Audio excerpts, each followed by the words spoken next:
Shalom saudara-saudaraku yang dikasihi Tuhan. Senang sekali saya bisa kembali menjumpai saudara-saudara lewat video-video singkat saya. Hari ini saya kepengen menjawab satu pertanyaan yang udah lama ya saya temui, bahkan di dalam pelayanan saya, bahkan di zaman saya remaja dulu pun saya sudah menemui pertanyaan seperti ini. Pertanyaannya, jodoh itu di tangan Tuhan, bener atau enggak sih?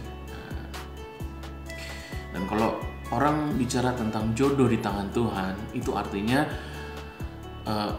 mereka berpendapat bahwa Tuhan sudah mengatur siapa yang akan menjadi pasangan hidup seseorang dari sononya, ya, sehingga itu menjadi rencana Tuhan. Jadi siapa si Ano nanti akan jadi sama si ini, si Ono akan jadi sama si itu, ya, sehingga nggak akan bisa lari kemana-mana. Semua orang sudah ditentukan jodohnya masing-masing. Bener apa enggak sih seperti itu? Nah, untuk menjawab pertanyaan ini terlebih dahulu, of course saya harus ngecek ya, ada nggak ayat di dalam firman Tuhan yang bicara seperti itu. Ya, kalau saudara tahu ada ayatnya yang bicara seperti itu, tolong bisa dituliskan di dalam kolom komen di bawah, lalu di-share sama saya, karena saya kepengen tahu juga gitu, ada nggak ayatnya yang bicara seperti itu. Karena kalau saya cari sendiri, saya nggak ketemu tuh ada ayat satupun yang ngomong tentang bagaimana jodoh itu sudah diatur oleh Tuhan. Ada yang bicara tentang apa yang dipersatukan Allah tidak boleh diceraikan manusia, tapi itu kan bicara tentang perceraian, bukan bicara tentang jodoh, ya. Ada yang tentang bagaimana Hawa diciptakan menjadi penolong yang sepadan bagi Adam gitu ya. Tapi ya itu kan penciptaan dua gender ya, laki-laki dan perempuan. Nah, saya nggak bisa ketemu tuh ada ayat yang bicara tentang hal itu. Jadi saya mau nggak mau harus meyakini bahwa perkara jodoh atau perkara pilihan pasangan hidup itu bukan ditentukan sama Tuhan,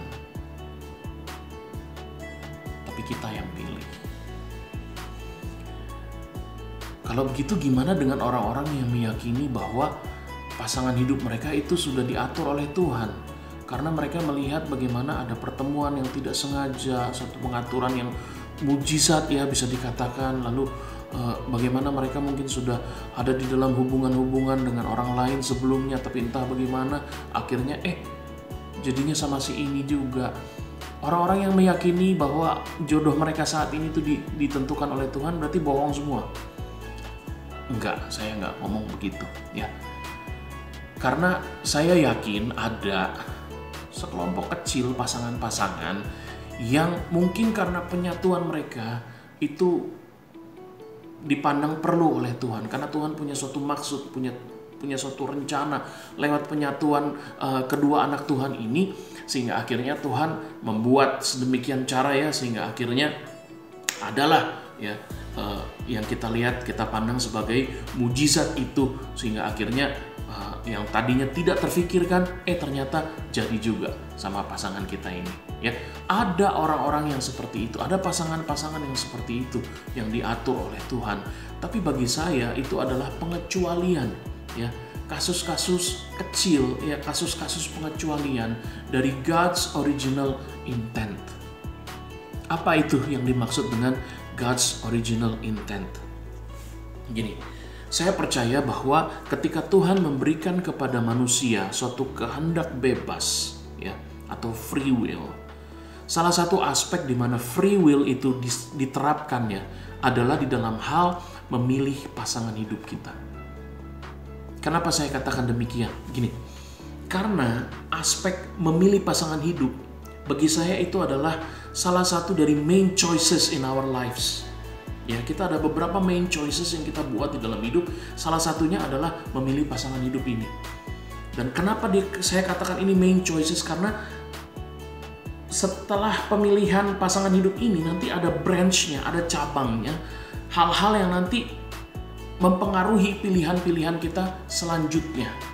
Itu sebabnya kenapa saya bilang aspek memilih pasangan hidup ini merupakan salah satu aspek besar yang akan mempengaruhi, ada banyak lagi pilihan-pilihan selanjutnya, aspek-aspek lain selanjutnya dalam kehidupan kita. Dan kalau aspek ini begitu penting, saya rasa Tuhan tidak akan campur tangan di dalamnya. Karena kalau Tuhan campur tangan di situ, nanti apa yang kita bilang itu free will saya, itu seperti diambil oleh Tuhan. Ngerti nggak? Ini merupakan satu hal yang memang very a fine line di sini ya. Dan kita harus betul-betul memilah-milah ini dengan baik. Tapi saya meyakini bahwa hal memilih pasangan hidup itu sesuatu yang berkaitan dengan free will kita. Tuhan memberikan kepada kita kebebasan untuk memilih siapa yang akan menjadi pasangan hidup kita nantinya. Ya. Tapi Tuhan tidak melepaskan kita begitu saja.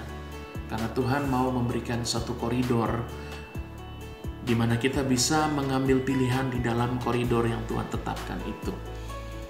Supaya apa? Maksud Tuhan baik, supaya kita terhindar dari memilih atau membuat kekeliruan-kekeliruan yang nanti akan kita sesali di kemudian hari. Koridornya apa saja? Ini, kita bisa lihat di dalam firman Tuhan, ada 3 koridor yang jelas yang Tuhan berikan. Ya, yang pertama, yaitu sudah pasti pasangan laki-laki dan perempuan. Ya, pernikahan itu adalah pasangan antara laki-laki dan perempuan. Kita bisa lihat di dalam Kejadian 2 ayat 18, lalu juga ayat 21 sampai 24. Di situ Tuhan mengatakan bahwa Allah menciptakan laki-laki dan perempuan, diciptakannya lah mereka. Itu jelas maksud Tuhan di situ adalah bagaimana laki-laki dan perempuan ini nanti akan menjadi saling melengkapi, ya, penolong yang sepadan. Tuhan tidak menemukan itu di antara binatang-binatang yang sudah diciptakan sebelumnya. Adam juga nggak melihat itu, nggak menemukan itu. Sehingga akhirnya Tuhan menciptakan Hawa dari Adam supaya bisa menjadi penolong yang sepadan bagi Adam. Dan itu merupakan rencana Tuhan dari sejak mulanya bagi manusia. Ya, itu yang pertama. Yang kedua, koridor yang Tuhan berikan adalah hubungannya itu seharusnya didasarkan kepada cinta kasih dan saling menghormati. Kita bisa melihat di dalam Efesus 5 ayat 21 sampai 33 bagaimana Rasul Paulus mengajar tentang hubungan antara suami dan istri.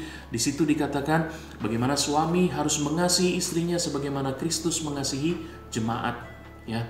Dan juga istri-istri harus menghormati suaminya. Nah, artinya seorang wanita perlu mencari suami yang betul-betul sungguh-sungguh dapat mencintai dia apa adanya atau tanpa syarat, ya. Dan seorang pria perlu mencari istri yang dapat sungguh-sungguh, yang nantinya dapat sungguh-sungguh menghormati dia, terlepas dari statusnya si suami ini, ya. Jadi hubungan yang betul-betul didasarkan kepada rasa cinta kasih dan saling menghormati, bukan karena keterpaksaan, bukan karena ada situasi-situasi yang memaksa ataupun ada pihak-pihak yang memaksakannya. Kalau hubungan didasarkan kepada itu jauh lebih baik daripada hubungan yang dipaksakan. Nah, yang ketiga koridornya, keduanya sebaiknya merupakan sama-sama anak Tuhan atau sesama orang percaya. 2 Korintus 6 ayat 14 jelas bilang bagaimana janganlah kamu menjadi pasangan yang tidak seimbang dengan orang yang tidak percaya. Ya, maksudnya apa? Maksudnya pasangan yang menikah itu sebetulnya adalah 2 orang yang berbeda yang berusaha untuk disatukan di dalam pernikahan. Bayangkan, perbedaan yang kecil saja bisa menjadi satu perselisihan yang besar. Apalagi ada satu perbedaan yang begitu besar seperti masalah keyakinan. Itu bisa menimbulkan perselisihan yang jauh lebih besar lagi. Itu sebabnya kenapa kalau Tuhan memberikan koridor-koridor ini, maksud Tuhan adalah supaya kita terhindar dari kesulitan-kesulitan yang mungkin akan terjadi di masa depan.